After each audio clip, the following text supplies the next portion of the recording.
दूध जौ घोटना है, उससे पहले आपको देखिए अन्न निकालना है। अन्न का दान आप ज़रूर करें, इसके बाद ही पारण करें। तो आपको इसके लिए चावल लेना है, दाल लेना है और सब्जियां लेनी है। जो सब्जियां आप घर में बनाएंगे या जो सब्जियां झींगी की बहुत ही विशेष मान्यता होती है इसमें, तो आप ले लीजिए। फिर प्रसाद में से भी आप कुछ और ले लीजिएगा। जो प्रसाद हमने चढ़ाया है वो भी हमें दान करना होता है, तो प्रसाद हमने यहाँ पे नहीं रखा है, तो आप प्रसाद ले लीजिए। पूजा किए हैं उसमें से कुछ प्रसाद भी आपको पंडित को दान करना होता है, तो इस तरह से आप ले लें। उसके बाद आप भोजन बनाएं। देखिए, आप सुबह में नहाने से पहले भोजन मत बनाएं, क्योंकि यह भोजन हमें पितरों को भी देना होता है। तो आप नहाने के बाद ही भोजन बनाइए। जो भी आपके यहाँ भोजन बनता है जिससे आप पारण करते हैं, आप नहाने के बाद ही बनाइए। हमारे यहाँ तो इसी सबसे होता है, इन सभी चीज़ों की सब्जी, साग, कढ़ी चावल और उसके बाद मड़ुआ का आटा का रोटी, इस तरह का भोग बनता है, प्रसाद बनता है पारण करने के लिए। तो इस तरह से हम पारण करते हैं।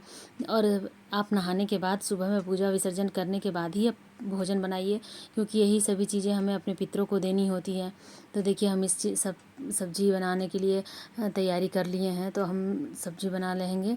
तो इस तरह से हमें पारण करना है। उसके बाद हमें जो भी आपके यहाँ पारण में बनता हो, आपके यहाँ पारण में क्या बनता है ये कमेंट करके ज़रूर बताइएगा। देखिए, मड़ुआ का आटा है, हम इसकी रोटी बनाएंगे, तो हमारे यहाँ यही बनता है। इसके बाद हमें सभी चीज़ों को इकट्ठा कर लीजिए और आप नहाने के बाद ही बनाइए। अगर आपके घर में कोई और है तो वो पहले से भोजन बना के रखते हैं नहाकर, तो अच्छी बात है, फिर आप पारण की विधि कर सकते हैं।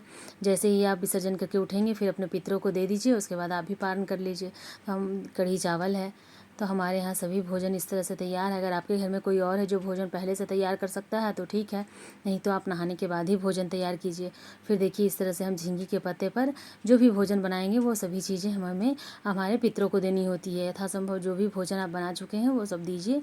तो इस तरह से उसके बाद हमें दूसरा बार गाय को देना होता है। तो गैया को देने के लिए आप जो भोजन बनाए हैं, जो आप अपने पितरों को दिए हैं, उसी में से आप निकाल कर फिर गाय को दे दीजिए। गाय को भोजन करा दीजिए, उसके बाद ही आप करिए तो बहुत ही अच्छा है। नहीं तो निकाल के रख दीजिए, कम से कम आप निकाल लीजिए, उसके बाद गाय को दे दीजिएगा बाद में। तो इस तरह से हमें पारण की विधि करनी होती है। तो आप लोगों को वीडियो कैसा लगा कमेंट करके ज़रूर बताइएगा। मैंने वीडियो सभी चीज़ों का डाल रखा है, आप जाकर देख सकते हैं।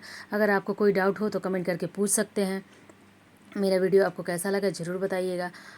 मेरे चैनल पर बने रहने के लिए लाइक सब्सक्राइब कीजिए। तो हम महिलाएं घर में तीज त्यौहार कैसे करती हैं, इस जानने के लिए ब्लॉग विद विनीता को सब्सक्राइब कीजिए और हमेशा मेरे चैनल पर बने रहिए। थैंक्स दोस्तों, फिर मिलते हैं हम अगले वीडियो में। जीवित वाहन देवता हम सभी के बच्चों की रक्षा करें।